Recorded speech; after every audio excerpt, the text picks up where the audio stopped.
Global માર્કેટ્સની update સાથે જોડાયા છે સહયોગી નીરજ કંસારા. Neeraj, good morning. અને આજનું સેશન કઈ રીતે ક્યુઝ લઈને આવી રહ્યું છે વૈશ્વિક બજારથી?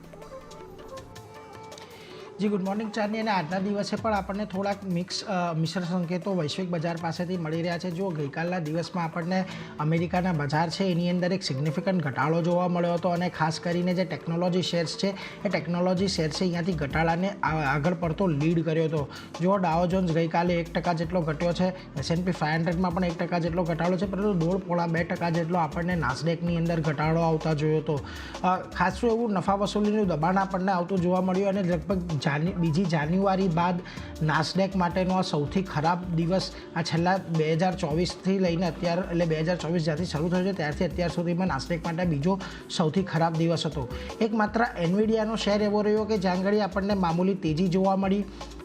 અને બીજી તરફ આપણને જે ચાઇનામાં એક રિપોર્ટ કાલે બહાર આવ્યો કે ચાઇનાની અંદર જે શરૂઆતના 10-20 દિવસ છે કે 2024ના જેટલો સમય ગયો છે એની અંદર જે એપલના ફોનનું વેચાણ છે એની અંદર ઘટાડો આવતો જોવા મળ્યો છે. એટલે ગઈકાલે આપણને એપલના સ્ટોકમાં પણ 3% જેટલો ઘટાડો જોવા મળ્યો.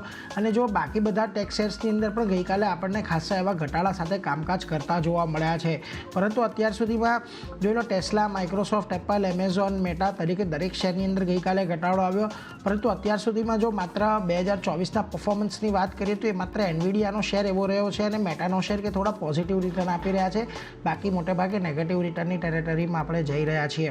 એટલે આના પર એક ખાસ ધ્યાન રાખવાનું છે. પરંતુ આની એક રિપલ ઇફેક્ટ પણ આજે એશિયાના બજારોમાં થોડીક જોવા મળી છે. જોઈ લો, ગઈકાલે જ્યારે એપલના ફોન ઓછા વેચાયા છે એવો રિપોર્ટ આવ્યો તો એના પગલે તાઇવાન સેમિકન્ડક્ટર કંપની છે કે હોનાસાઈ કરીને જે બીજી કંપની છે કે જે સેમિકન્ડક્ટર બનાવે છે એની અંદર આપણને ઘટાડો જોવા મળ્યો હતો. ત્યારબાદ સેમસંગ, આજે કોરિયાના બજારોમાં સેમસંગના સ્ટોકમાં પણ 1% આપણે ઘટાડો જોવા મળ્યો છે. એટલે આ બધું પણ આજે આપણે ખાસ નજર રાખતા રહીશું. બીજી તરફ મહત્ત્વનું રહ્યું સોનું.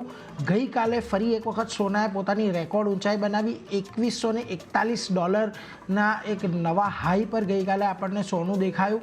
ખાસ બે કારણો રહ્યા છે.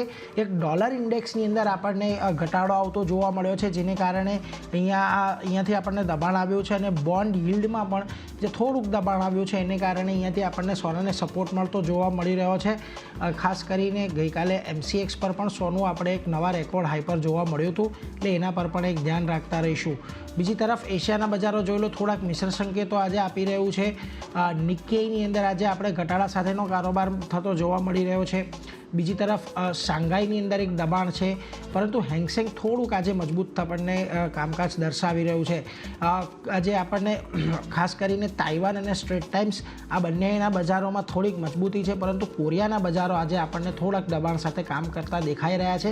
એટલે એશિયાના બજારોથી પણ આજે થોડા મિશ્ર સંકેત છે. હવે નિફ્ટી એમ્પ્લોયડ ઓપન પર નજર કરી લો. ગઈકાલે આપણને જે નિફ્ટી ફ્યુચર્સનું ક્લોઝિંગ જોવા મળ્યું હતું 22,433ની આજુબાજુનું ક્લોઝિંગ જોવા મળ્યું હતું. અને આજના દિવસમાં આપણને નિફ્ટી જે છે 22,419ના એક સંકેત આપી રહ્યું છે. લગભગ 24ના સંકેત આપી રહ્યો છે. 11 પોઈન્ટનું દબાણ આજે આપણને નિફ્ટી એમ્પ્લોયડ ઓપન દર્શાવી રહ્યું છે. એટલે ખાસ વાત એ ધ્યાન રાખવી કે થોડુંક આજના દિવસમાં પણ કન્સોલિડેશન સાથેનો કારોબાર રહી શકે છે. પરંતુ ખાસ વાત એ પણ ધ્યાન રાખવી કે નિફ્ટી બેંકની એક્સપાયરી છે, એટલે એનાથી કદાચ આજે બજારને આપણને થોડીક મૂવ આવતી જોવા મળી શકે છે. જી ચાંદની. જી નીરજ, આભાર આપનો સમગ્ર માહિતી